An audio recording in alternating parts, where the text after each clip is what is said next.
ملیے اشفاق علی سے جو کہ ایم اے او کالج کے پروفیسر ہیں، جنہوں نے اپنی معذوری کو مجبوری نہیں بننے دیا۔ تو ہمارے ریلیٹیوز نے یا اور لوگوں نے کہنا شروع کر دیا کہ آپ اس بچے کو آپ اس طرح کریں کہ کوئی نہ فن سکھا دیں، کوئی ہنر سکھا دیں کہ درزی کا کام سیکھ لیں جی۔ تو لیکن میرے پیرنٹس نے اس چیز کو ایگری نہیں کیا۔ پیرنٹس کو ناظرین پتا تھا کہ بچہ بڑا ہو کے ایم اے او کالج کا پروفیسر بن جائے گا۔ السلام علیکم ناظرین، شاہکار ٹی وی کے ساتھ میں ہوں آپ کی میزبان چندہ بخاری۔ ناظرین، آپ کے سامنے ہم آئے دن کوئی نہ کوئی سٹوری پیش کرتے ہیں، لیکن جو آج کی سٹوری ہے وہ بہت ہی زیادہ، اسے میں موٹیویشنل سٹوری کہوں گی، کیونکہ ناظرین میرے ساتھ ایک ایسا شخص موجود ہے جو کہ معذور ہیں، لیکن اس کے باوجود نہ انہوں نے بھیک مانگنا شروع کی، نہ انہوں نے کوئی غلط راہ اختیار کی، نہ انہوں نے کسی کے آگے ہاتھ پھیلایا، بلکہ اتنی ہمت۔ ناظرین میرے ساتھ ایک مثال موجود ہیں، اشفاق علی، ان سے بات کرتے ہیں۔ السلام علیکم سر۔ جی وعلیکم السلام۔ سب سے پہلے تو یہ بتائیے کہ جتنے دیکھنے والے ہیں ان کے لیے آپ اس وقت ایک بہت ہی بڑی موٹیویشن ہے،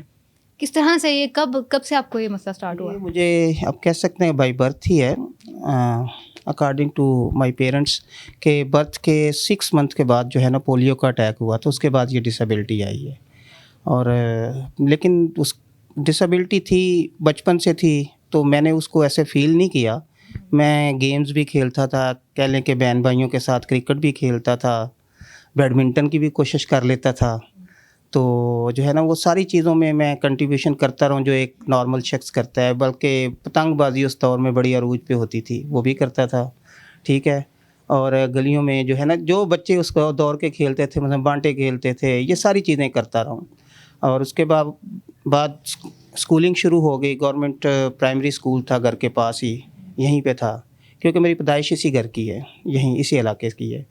تو جو ہے اس اسکول میں ایڈمیشن ہو گیا، تو ٹیچرز بڑے اچھے، مجھے کوآپریٹو ٹیچرز ملیں جو اس میں پہلے بھی ذکر کر چکا ہوں۔ میری ایک ٹیچر تھی مس منور، ان کا بڑی موٹیویشن تھی، انہوں نے بہت جو ہے نا سپورٹ کیا، اور ان کا بڑا کنٹریبیوشن ہے۔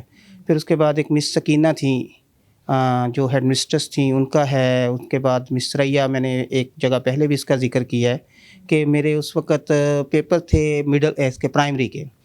آپ کو پتہ ہے کہ پرائمری جو ہے نا وہ اس کے بورڈ کے پیپر ہوتے تھے، بورڈ ہی کہا جاتا تھا، وہ سینٹر اسکول سے دور بنتے تھے۔ تو جو مس ثریا ہیں کرسچن تھیں، اللہ انہیں مغفرت فرمائے ان کی، تو جو ہے انہوں نے اپنے ایک بیٹے کی ڈیوٹی لگا دی کہ آپ نے انہیں گھر سے پک کرنا ہے۔ سائیکل ہوتی تھی، موٹر سائیکل وغیرہ نہیں تھی اس دور میں اتنی زیادہ، تو سائیکل پہ وہ یہیں اسی گھر میں آتے تھے، مجھے سینٹر پہ لے کے جاتے تھے، پیپر دے کے جب میں آتا تھا تو پھر دوبارہ وہ چلے جاتے تھے۔ یہ ڈیلی کی ان کی روٹین تھی۔ پیرنٹس کی سپورٹ کے بارے میں بتائیں۔ پیرنٹس کی سپورٹ ہی ہے جو یہاں تک پہنچا ہوں، ٹھیک ہے۔ یہ اس کے پیرنٹ کی سپورٹ کے علاوہ تو اگر دیکھیں نا، میں پہلے بھی بتا چکا ہوں کہ جب میں نے پرائمری کر لیا، تو ہمارے ریلیٹیوز نے یا اور لوگوں نے کہنا شروع کر دیا کہ آپ اس بچے کو آپ اس طرح کریں کہ کوئی نہ فن سکھا دیں، کوئی ہنر سکھا دیں۔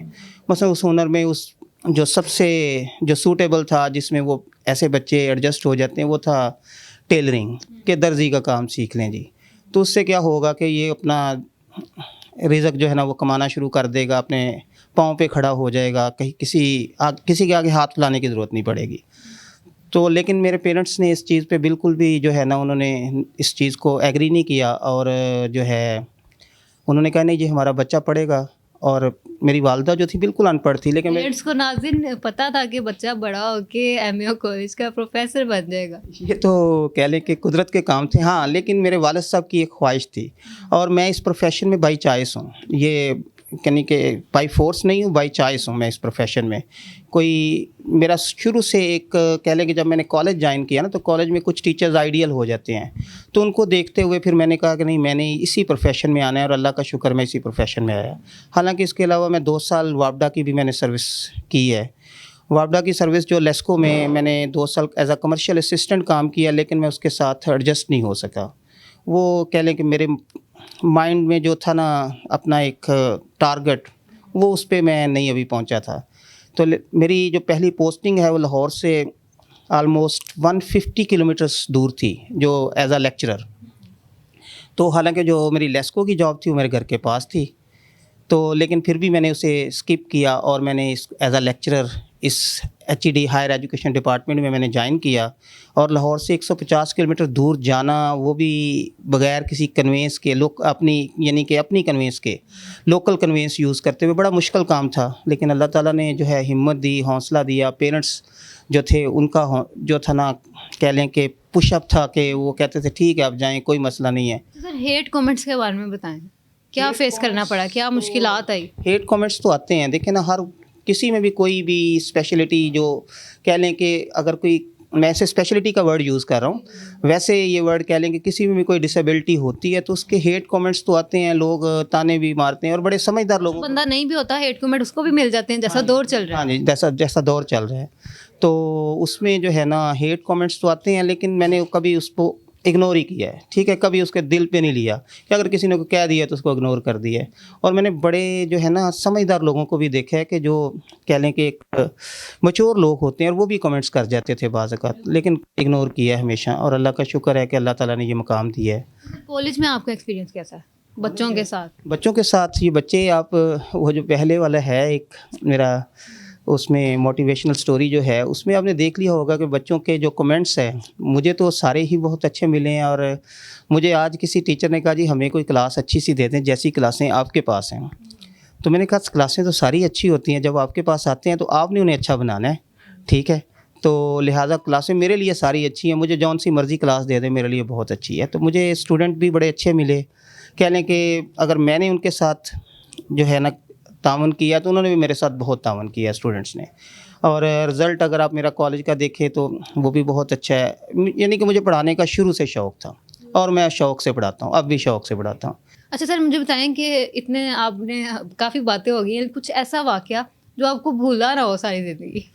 واقعہ تو بہت سارے ہیں, لیکن مجھے جو واقعہ سب سے زیادہ جو کہہ لیں یادگار ہے نا, وہ میٹرک کے ہم تیاری کے لیے نا جہانگیر کے مقبرے میں بیٹھ کے پڑھا کرتے تھے. دوست آپس میں؟ دوست میں ہم 2 دوست تھے, ہم جا کے نا یہاں سے گھر سے جاتے تھے اور وہ تیاری وہاں کرتے تھے. گرمیوں کے دن تھے, تو ہم نا درختوں کے نیچے بیٹھ کے, آپ نے جہانگیر کا مقبرہ اگر دیکھا نا تو 2 حصوں میں, وہ ایک جہانگیر کا ہے, دوسرا آصف جاہ کا ہے. ہم آصف جاہ والے مقبرے کی سائڈ پہ بیٹھ کے پڑھ رہے تھے. ایک دم نا جو لوگ ادھر 2-4 لوگ موجود تھے, انہوں نے بھاگنا شروع کر دیا.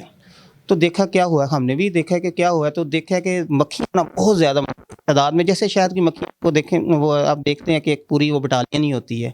تو سچ میں تھی شہد کی مکھیاں؟ شہد کی مکھیاں تھیں, وہ کسی نے ان کو چھیڑا تھا, تو وہ انہوں نے ہمارے اوپر اٹیک کر دیا. اور جب انہوں نے اٹیک کیا تو وہ اس کی وجہ سے جو ہے نا ہم نے بھی, وہ تو چھوڑتی نہیں ہیں, اتنی ظالم ہوتی ہیں. وہ تو ہم نیچے بیٹھ گئے, جو سنتے تھے کہ نیچے بیٹھ جائیں, لیٹ جائیں, وہ گردن کے اوپر آ کے انہوں نے وہ جو انہوں نے اپنا کام کرنا تھا ڈانگ مارا. اور جو ہے نا اس سے جو ہے نا وہ واقعہ بڑا یادگار ہے.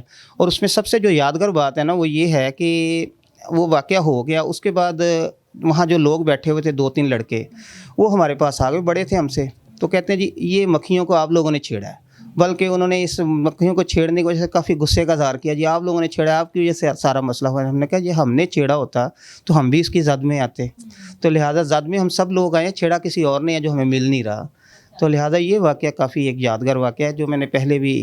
ہاں جی سر, مجھے یہ بتائیے گا کہ جو لوگ اپنی یہ جو مزدوری ہوتی ہے اس کو سر پہ سوار کر لیتے ہیں, بھیک مانگنا شروع کر دیتے ہیں, کوئی کام کرنا, مطلب اتنے زیادہ وہ ڈس اپوائنٹ ہو چکے ہوتے ہیں معاشرے کی وجہ سے, رشتہ داروں کی وجہ سے, دوستوں کی وجہ سے, آپ ان کے لیے کیا پیغام دینا چاہتے ہیں, ان کو کیا کہیں گے؟ اچھا, ڈس اپوائنٹمنٹ جو ہے نا یہ سوسائٹی کی طرف سے آتی ہے, یا کہہ لیں کہ آپ کے جو ہے نا فیملی کی طرف سے آتی ہے.